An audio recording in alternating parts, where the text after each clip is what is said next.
السلام عليكم ورحمة الله وبركاته.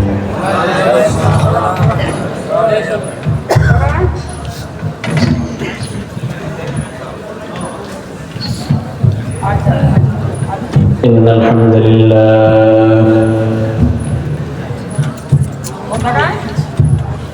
الحمد لله نحمده ونستعينه ونستغفره ونؤمن به ونتوكل عليه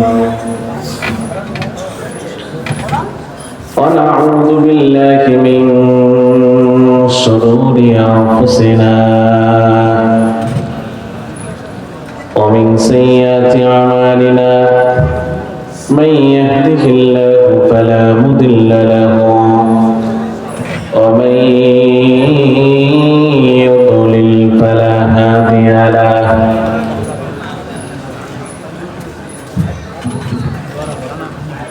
ونشهد أن لا إله إلا الله وأن محمدا عبد الله ورسوله صلى الله تعالى عليه وعلى آله وأصحابه وبارك وسلم الذي أرسله الله تعالى بالحق بشيرا ونذيرا وداعيا إلى الله بإذنه وسراجا منيرا فقد قال الله تعالى في كلامه المجيد وفرقانه الحميد أعوذ بالله من الشيطان الرجيم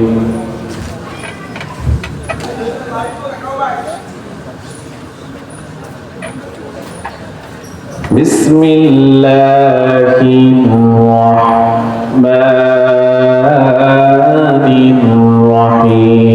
الرحيم يا بني أقم الصلاة وأمر بالمعروف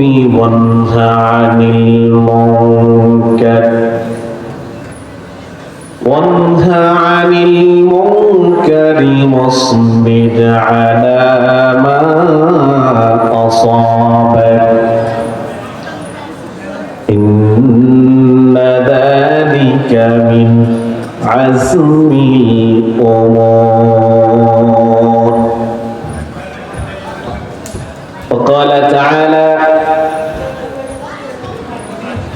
إن الله وملائكته يصلون على النبي يا أيها الذين آمنوا صلوا عليه وسلموا تسليما. اللهم صل على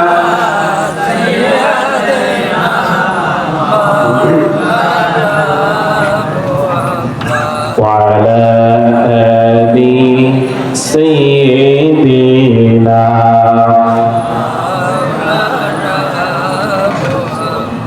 اللهم صل على আরেকটু জোরে وعلى آل سيدنا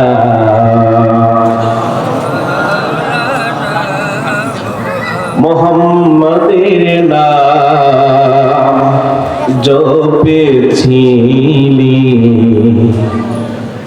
বুলবুলি তুই আগে তাই কি রে তোর কণ্ঠেরি গান, তাই কি রে তোর কণ্ঠেরি গান এতই মধুর লাগে, ও রে এতই মধুর লাগে।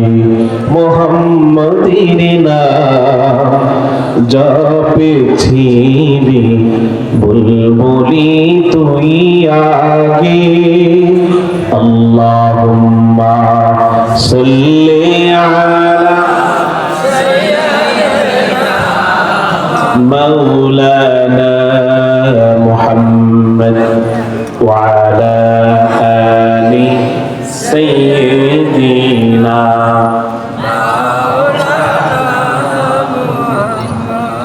লা ইলাহা ও লা ইলাহা লা ইলাহা ইল্লাল্লাহ লা ইলাহা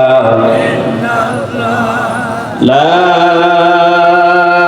ইলাহা ইল্লাল্লাহ মুহাম্মাদুর রাসূলুল্লাহ সাল্লাল্লাহু আলাইহি ওয়াসাল্লাম। বাঘাইয়াকান্দি সাজুলিয়া হামিদিয়া নুরানি হাফিজিয়া মাদ্রাসা ও ইতিমখানার উদ্যোগে 13তম বার্ষিক ওয়াজ ও দোয়ার মাহফিলের সম্মানিত সভাপতি, বিশিষ্ট ব্যবসায়ী, বালুয়াকান্দি ইউনিয়ন বিএনপির সভাপতি জনাব মোহাম্মদ বুরহানুদ্দিন ভূঁইয়া, আজকের মাহফিলের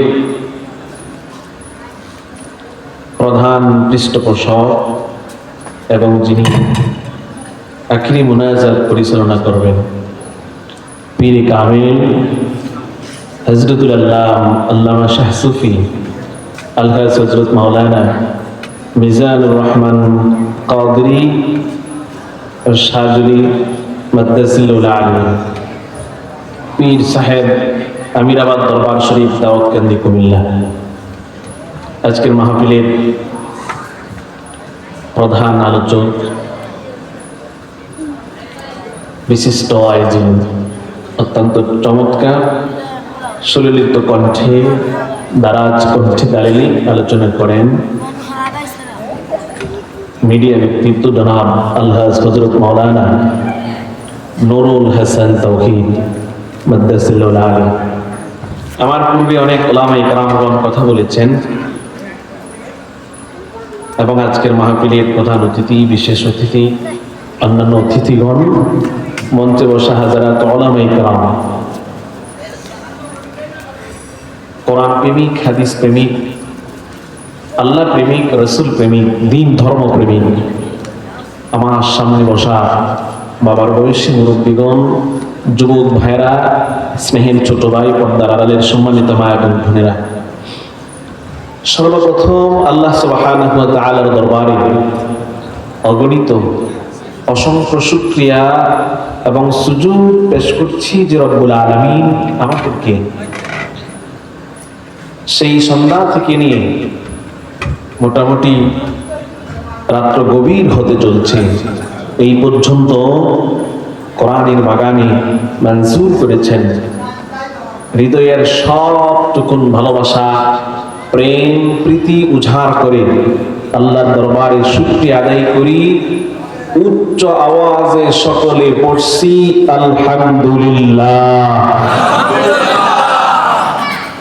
লক্ষ কোটি দরুদ এবং সালাম সরকার দো জাহান হুজুর আকরাম নূর মুজাসসাম রাহমাতাল লিল আলামিন নবী মুহাম্মদুর রাসূলুল্লাহ সাল্লাল্লাহু আলাইহি ওয়াসাল্লামের উপর।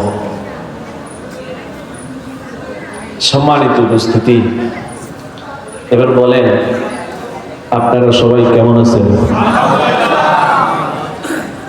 আল্লাহ তাআলা আমাকে সুস্থ রাখছে, একটা বছর হায়াত বেশি দেওয়াতে এই একই মঞ্চে আপনাদের সাথে আমার আবারও দেখা হলো। আল্লাহর দরবারে কৃতজ্ঞতা স্বরূপ করছি আলহামদুলিল্লাহ। অনেকে হয়তো চিনছেন, অনেকে চিনেন নাই। এ মাঠে গত বছর আসছিলাম, কেউ দেখছেন? মনে আছে? আলহামদুলিল্লাহ। কিন্তু গত বছর আমি আসছি, আবার এবছর আসলাম, আমার কাছে মনে হলো অনেকেই এটা পছন্দ করেন নাই, ভাল লাগে নাই। এক হুজুর 2 বার আসলো, হুজুরের তো অভাব পড়ছে দেশে। তাহলে আপনারা এত ফাঁক ফাঁক করে পিছনে বসছেন কেন? মহব্বত থাকলে তো সামনে আসার কথা। একটু আসবেন সামনে, সামনে একটু আসবেন, একটু কষ্ট করে আমার কাছাকাছি আসেন, বাইরে যায় না, কাছে আসেন। নারে তাকবীর, একটু জোরে আসেন। নারে তাকবীর, নারে রিসালাত, ওয়াজ মাহফিল, ওয়াজ মাহফিল, বাগাইয়াকান্দি মাদ্রাসা। আল্লাহ কবুল করুক, পড়ি আমিন। আর আওয়াজ দিয়ে পড়ো আমিন।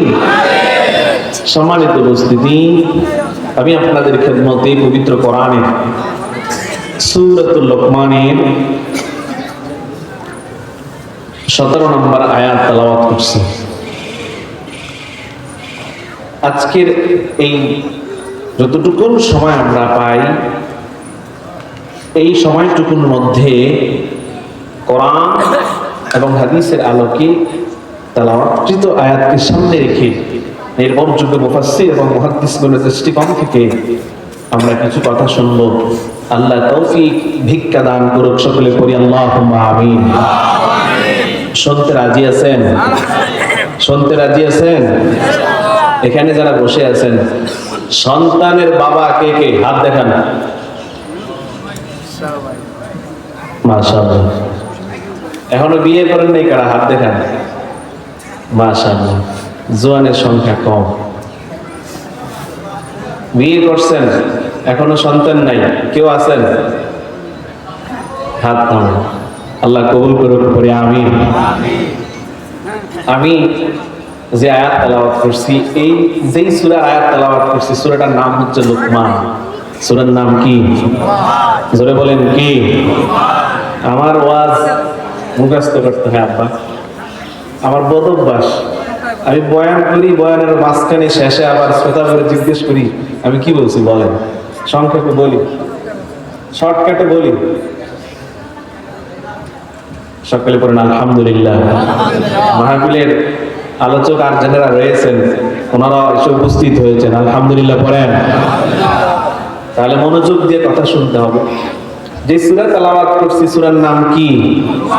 জোরে বলেন, আরো জোরে। এই সূরাটা অবস্থিত হচ্ছে কোরআনে কারীমের 21 নম্বর পারা। কত নম্বর পারা? জোরে বলেন। কত নম্বর আয়াত তেলাওয়াত করছি বলেন? 18। মাশাআল্লাহ।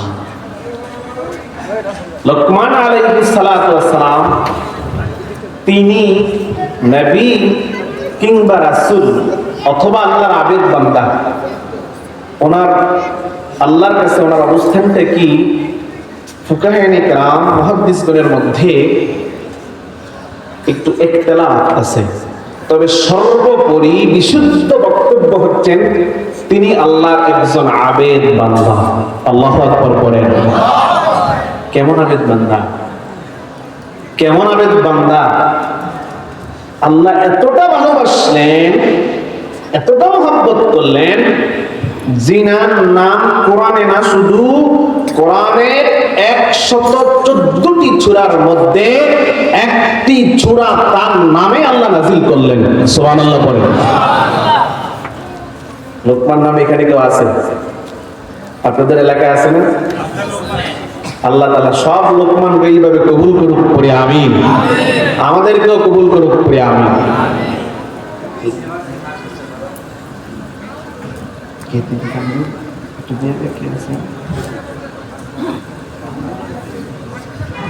বলছি তো, সমস্যা নেই। লোকমান আলাইহিস সালাতু ওয়াস সালাম আল্লাহর একজন আবেদ বান্দা। তা আবেদ বান্দার নাম আল্লাহ তাআলা কোরআনে দিলেন, নবীর নাম আছে। নবীর নাম কেন আছে? তিনি একজন নবী, একজন পয়গাম্বর। হযরত লোকমান আলাইহিস সালাতু ওয়াস সালাম আল্লাহর কাছে যতগুলো কারণে এত প্রিয়, এত পছন্দের, তার মধ্যে উল্লেখযোগ্য একটি কারণ এবং প্রধান কারণ, লোকমান আলাইহিস সালাতু ওয়াস সালাম তার সন্তানকে এইরকম কিছু নসিহত করছেন, উপদেশ দিয়েছেন, যে উপদেশগুলো আল্লাহর কাছে এত বেশি পছন্দ হয়েছে, স্বয়ং লোকমান আলাইহিস সালাতু ওয়াস সালামের নাম এবং লোকমান আলাইহিস সালাতু ওয়াস সালামের উপদেশগুলিকে নিয়ে কোরআনে আল্লাহ তাআলা সূরা লোকমান নাযিল করছেন। সুবহানাল্লাহ। আমরা লোকমান আলাইহিস সালাতু ওয়াস সালামের উপদেশগুলির মধ্য থেকে যে তিনি কি উপদেশ দিচ্ছেন সন্তানদেরকে, চারটা উপদেশ শুনবো। কয়টা? মনোযোগ দেন, কয়টা? চারটা উপদেশ শুনবো। যে আয়াত তেলাওয়াত করছি এই আয়াতের মধ্যেই আছে, শুধু এই আয়াতটুকুর মধ্যে চারটা উপদেশ তিনি করছেন। আচ্ছা, লোকমান আলাইহিস সালাতু ওয়াস সালাম সন্তানকে উপদেশ দিয়ে আল্লাহর কাছে এতটা দামি হয়েছেন, আমরাও কি আমাদের সন্তানদেরকে সেইভাবে নসিহত করতে চাই? কে কে চান? কে কে চান? যারা হাত তোলেন না, চান নাই, বিয়ে করছেন বা না করছেন, সন্তান আছে বা না আছে, সব হাত দেখান। রাজি আছি? জোরে বলেন রাজি। আল্লাহ কবুল করুক করে আমিন। চারটা নসিহত করলেন। কয়টা? জোরে বলেন কয়টা? আরো জোরে, একসাথে সবাই মিল্লা। কি সামনে নির্বাচন, এই জন্য শক্তি জমা রাখছেন?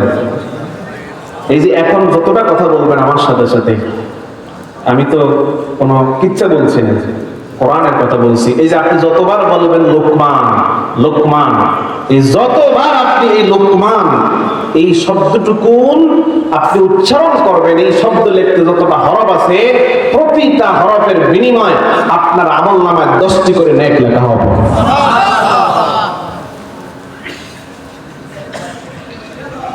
হযরত লোকমান আলাইহিস সালাতু ওয়াস সালাম তার সন্তানদেরকে নসিহত করলেন। ইয়া বুনাইয়া আকিমিস সালাতা ওয়া আমুর বিল মা'রুফ ওয়ানহা আনিল মুনকারি ওয়াসবির আলা মা আসাবাক। আল্লাহু আকবার বলেন। হযরত লোকমান আলাইহিস সালাতু ওয়াস সালাম সন্তানদেরকে চারটা নসিহত করলেন। জোরে বলেন কয়টা? চারটা নসিহত করলেন। এই চারটি নসিহতের মধ্যে প্রথম বললেন সন্তানদেরকে আকিমিস সালাত।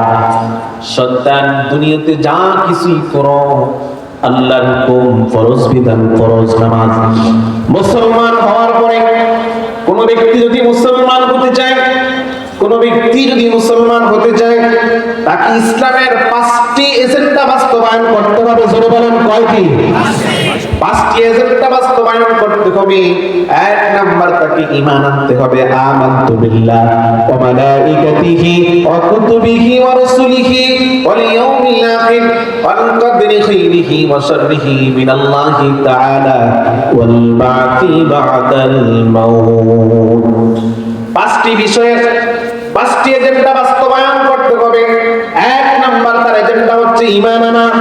কোন ব্যক্তি যখন ঈমান আনলো, মুসলমানের ঘরে জন্মগ্রহণ করার পরে বালেগ হয়ে গেল, তার দ্বিতীয় এজেন্ডা হচ্ছে নামাজ কায়েম করা। জোরে বলেন কি? জোরে বলেন কি?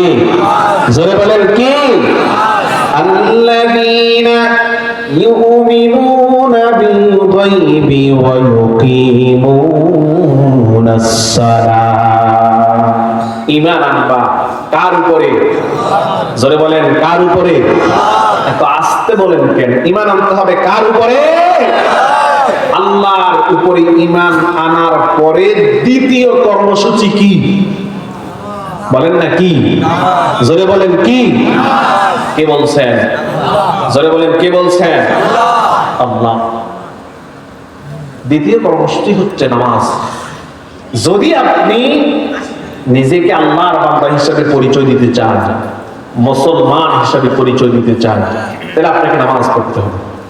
আপনি সন্তানকে নামাজের নসিহত করবেন। লোকমান আলাইহিস সালাম সন্তানকে 1 নাম্বার নসিহত করছে কিসের? জোরে বলেন না কিসের? নামাজের। তাহলে আপনি যখন নামাজ পড়বেন, সন্তানকে, বাবা চলো নামাজে যাই, চলো নামাজে যাই। ফজরের আজান দিছে, আপনি উঠছেন, গিন্নিরে বলছেন গরম পানি করতে, গরম পানি করছে, আরামসে মসজিদ চলে আসলেন না, সন্তানকে নিয়ে আসবেন, আব্বা উঠো নামাজ পড়তে হবে। সেই আদর করে তারে আপনি ভাত খাওয়ায় দেন।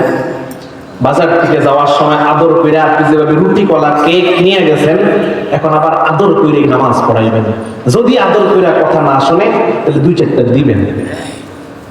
এটা আমার কথা না, নবীর কথা, হাদিসের কথা। 7 বছরের নামাজের অর্ডার দাও, যদি না পড়ে এরপরে মাইর দাও। নামাজ হলে কি করতে হবে? বলেন না কি করতে হবে? তবে বুঝাইতে হবে। এখন আমাদের অবস্থাটা হয়েছে কি, ব্রিক ফিলের ইট পুরানোর পরে এরপরে যদি আইসা মালিকে বলে ইটের গায়ে তো কোম্পানির নাম লিখতে হবে। আচ্ছা বলেন, পুরানো ইটের গায়ে, যে ইট পুরানো কমপ্লিট হয়ে গেছে, পুড়ে ফেলছে, এই ইটের গায়ে যদি এখন খোদাই করে কোম্পানির নাম লিখতে যায়, লিখতে পারবে না ইট ভাঙবে? জোরে বলেন না, ইট থাকবে না ভাঙবে? কখন লিখতে হবে? ইটটা যখন নরম ছিল, কাঁচা ছিল। আপনি সন্তানকে নামাজের কথা বলবেন যখন তার বয়স কাঁচা। এখন বয়স পাকছে, হেরো দাঁড়িয়ে উঠছে, বিয়েও করছে, এখন যদি যা বলেন যে নামাজ পড় আব্বা, হুজুরে যেই কথা বলছে নামাজ পড়, এই সন্তান তো এখন কথা শুনবে না। আপনার চাহিদা ওই সন্তান পূরণ করবে না। আপনি যদি সন্তানকে নামাজি বানাইতে না পারেন, এই সন্তান লম্পট হবে। সন্তানকে যদি নামাজি বানাইতে না পারেন, এই সন্তান বদমাশ হবে। সন্তানকে যদি নামাজি বানাইতে না পারেন, এই সন্তান গাঁজাখোর, ইয়াবাখোর হবে। এই সন্তান দুশ্চরিত্র হবে। এই সন্তান আপনার বৃদ্ধ বয়সে খেদমত করবে না। জোরে বলেন ঠিক কিনা? নামাজ এমন এক জিনিস, শুধু নামাজ না, আল্লাহর ইবাদত। আপনি যদি আপনার সন্তানকে রব চিনাইতে পারেন, রব কে? জোরে বলেন কে? আপনি যদি দায়িত্ব নেন যে আমি আমার সন্তানকে আমার রব চিনাবো, আপনি এই দায়িত্ব নিছেন। রব বলে আল্লাহ তা'বুদু ইল্লা ইয়্যা ওয়া বিল ওয়ালিদাইনি ইহসানা। ওই সন্তান শোন, তোর যে বাবা, তোর যে মা, আমি রবের পরিচয় তোকে দিল, আমি সেই রব বলছি। আমি রবের ইবাদতের পর তোর ওই বাপ মায়ের খেদমত কর। সুবহানাল্লাহ। আপনি শুধু সন্তানকে আল্লাহ রাস্তাটা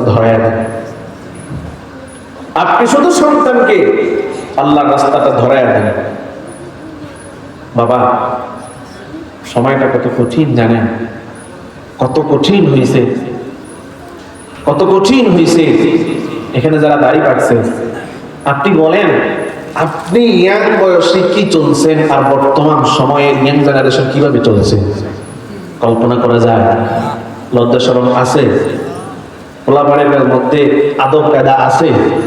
হ্যাঁ, ওই সময় মানুষ শিক্ষিত ছিল না, স্কুল মাদ্রাসায় যায়নি, পড়তে পারে নাই, কিন্তু এত ভদ্র, এত নম্র, এত মুআদ্দাব, যেটা এখন পাওয়া যায় না। জোরে বলেন ঠিক কিনা? আজকে আমি এখানে আসার পরে যে জিনিস দেখলাম, এই যে আপা দাঁড়াও, নাম কি? জোরে? মুয়াজ খান। এই যে মুয়াজ খানরা, মুয়াজের আব্বা ধন্য। আলহামদুলিল্লাহ। আব্বা আছে কোথায়?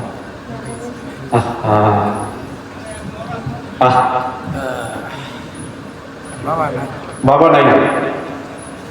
এই মুয়াজের দিয়া মুয়াজের আব্বার কি উপকার শুনবেন? মুয়াজ বসো। এই মুয়াজের দিয়া মুয়াজের আব্বার কি উপকার হচ্ছে শুনবেন? ইমাম মালিক রাহমাতুল্লাহ আলাইহি তিনি প্রতিদিন একটি রাস্তা দিয়ে যাতায়াত করতেন। বুজুর্গ মানুষ, আল্লাহর ওলি। তো তিনি যাতায়াতের পথে ওনার রাস্তার পাশে একটি কবরস্থান, কবরে যারা আছে এদের নামাজ পড়ার সুযোগ আছে? বলেন না আছে? রোজা রাখবার, একটু সদকা করবার, ওরা কবরে বসে বসে জিকির করা সুযোগ তো নেই, আছে? গুনাহ যা করে গেছে এগুলি বসে বসে মাফ চাওয়ার সুযোগ আছে? কোনো সুযোগ নেই। তো ইমাম মালিক রাহমাতুল্লাহ আলাইহি তিনার দিলের মধ্যে দরদ তৈরি হয়েছে যে আমি প্রতিদিন এই কবরস্থানের পাশ দিয়ে হেঁটে যাই, আমি একটু কবরবাসীদের জন্য দোয়া করব। সুবহানাল্লাহ পড়েন না? কবরবাসীদের জন্য কি করব? এই মুআজের মতো যাদের মুআজ আছে একটু মনোযোগ দিয়ে শোনেন। আজকে এই বাগাইয়াকান্দি সাজুলিয়া হামিদিয়া নুরানি হাফিজিয়া মাদ্রাসা যারা ছাত্র দিছেন, ঠকছেন নাকি জিতছেন একটু শুনবেন, এরপরে বুঝলেন। শুধু একটুকু শোনেন। ইমাম মালিক ইবনে দিনার তিনি কবরস্থানের পাশে দাঁড়ায়া একটু সওয়াব রেসানি করলেন, সূরা ফাতিহা, সূরা ইখলাস। তিনি আলেম হয়েছেন, আলেম হওয়ার কারণেই ওনার দিলের মধ্যে দরদ তৈরি হয়েছে যে আমি একটু কবরবাসীদের জন্য কি করব? দোয়া করব। দোয়া করলেন। আল্লাহর ওলি, আল্লাহর ওলিরা কাশফের মাধ্যমে অনেক কিছু দেখতে পারে, এই দেখার ক্ষমতা দান করেছেন কে? আল্লাহ। আমি শুনছিলাম এখানে বসে বসে আশার নামাজের পরে, জানি না মাওলানার নাম কি, উনি বলছিলেন যে ওমরে ফারুক মসজিদে নববীর মিম্বার থেকে বসছিল, বলছিল ইয়া সারি আল জাবাল। এই বয়ান করছে না? এত দূর থেকে তিনি দেখছেন কিভাবে, দেখার ক্ষমতা কে দিয়েছে? ইমাম মালিক রাহমাতুল্লাহ আলাইহি তিনি কাশফের মাধ্যমে কবরবাসীদের হালাত দেখার চেষ্টা করলেন। ভাইরা আমার, হযরতে ইমাম মালিক রাহমাতুল্লাহ আলাইহি কবরস্থানের পাশে দাঁড়ায়া সূরা ফাতিহা, ইখলাস, দুরূদ শরীফ তেলাওয়াত করে দুইটা হাত তুলে কবরবাসীদের জন্য সওয়াব রেসানি করলেন। কাশফের মাধ্যমে কবরবাসীদের হালাত বুঝার চেষ্টা করলেন। হযরত ইমাম মালিক রাহমাতুল্লাহ আলাইহি কবরবাসীদের হালত বুঝার চেষ্টা করলেন। তিনি দেখলেন, তিনি যখন মুনাজাত দিয়া সবার জন্য দোয়া করতেছি, সওয়াব রেসানি করতেছে, তার সওয়াবগুলি নেওয়ার জন্য কবরস্থ ব্যক্তিরা রিলিফের মাল যেমনি ভাবে নিতে সিরিয়াল ধরে দাঁড়ায় যায়, গোটা কবরস্থানের সব মানুষগুলো সিরিয়াল ধরে দাঁড়ায় গেছে। আর জোরে বলেন, কেমনে দাঁড়াইছে? কেমনে দাঁড়াইছে? কারা দাঁড়াইছে? কবরবাসীরা। কি নিতে? সওয়াব। কি নিতে? সওয়াব নিতে। আমার দিকে তাকান না, আমার দিকে তাকান। এখানে ওলামায়ে কেরাম বসে আছে, চেহারা দেখেন, সগীরা গুনাহ মাফ করে দিবে কে? সিরিয়াল ধরে দাঁড়ায় রয়েছে সব কি নিতে? কি নিতে? সওয়াব নিতে। হযরত ইমাম মালিক রাহমাতুল্লাহ আলাইহি তিনি দেখলেন সমস্ত কবরবাসীগুলি সওয়াব নেওয়ার জন্য সিরিয়াল ধরে দাঁড়ায় গেছে। ওই কবরস্থানের মধ্যে একজন মহিলা ছিল, ওই মহিলা সিরিয়ালের মধ্যে দাঁড়ায় না, সিরিয়ালের মধ্যে দাঁড়ায় না। প্রতিদিন ইমাম মালিক যাতায়াতের পথে কবরবাসীদের জন্য ফাতিহা, ইখলাস, দুরূদ শরীফ পড়ে সওয়াব রেসানি করে, আর মুকাশাফার মাধ্যমে, কাশফের মাধ্যমে তাদের অবস্থাটা দেখে সমস্ত মাইয়িতগুলি, কবরস্থ সমস্ত মাইয়িতগুলি সিরিয়ালের মধ্যে দাঁড়ায় যায় সওয়াব নেওয়ার জন্য। এই একজন মাত্র মহিলা যে ওই সিরিয়ালের মধ্যেই দাঁড়ায় না। আল্লাহু আকবার বলেন, আল্লাহু আকবার বলেন। হঠাৎ করে একদিন ইমাম মালিক রাহমাতুল্লাহ আলাইহি তিনি দেখলেন আজকের সিরিয়ালের মধ্যে ওই মহিলা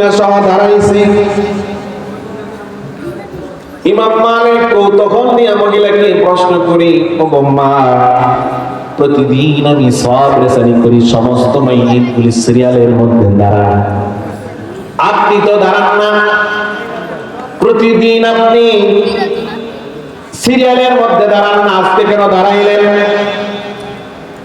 আজকে কেন দাঁড়াইলেন? মহিলা জবাব দেয়, ওগো ইমাম মালিক, আপনি যখন কবরবাসীদের জন্য সওয়াব রেসানি করেন, সমস্ত কবরবাসীগণ সিরিয়ালের মধ্যে দাঁড়ায়, আমি দাঁড়াই না। আমি কেন দাঁড়াই না আপনি কি শুনবেন? আমি পৃথিবী থেকে যখন চলে আসি, আমার একটা সন্তান ছিল, তাকে আমি মাদ্রাসায় পড়াইছি, কোরআনে হাফেজ বানাইছি।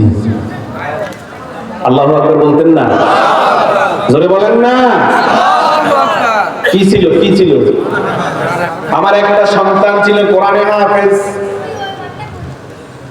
মাদ্রাসায় পড়াইছি, আমার সন্তানটা কোরআনে হাফেজ আমি বানাইছি। আমি মা কষ্ট করে সন্তানটাকে মাদ্রাসায় পড়াইছি, মানুষের মতো মানুষ বানাইছি।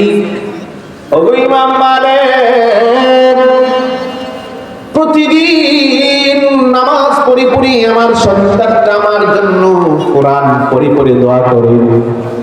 আমার সন্তানের কোরআনের দোয়ার উসিলায়, কোরআন তেলাওয়াতের উসিলায় আমার সন্তান যখন আমার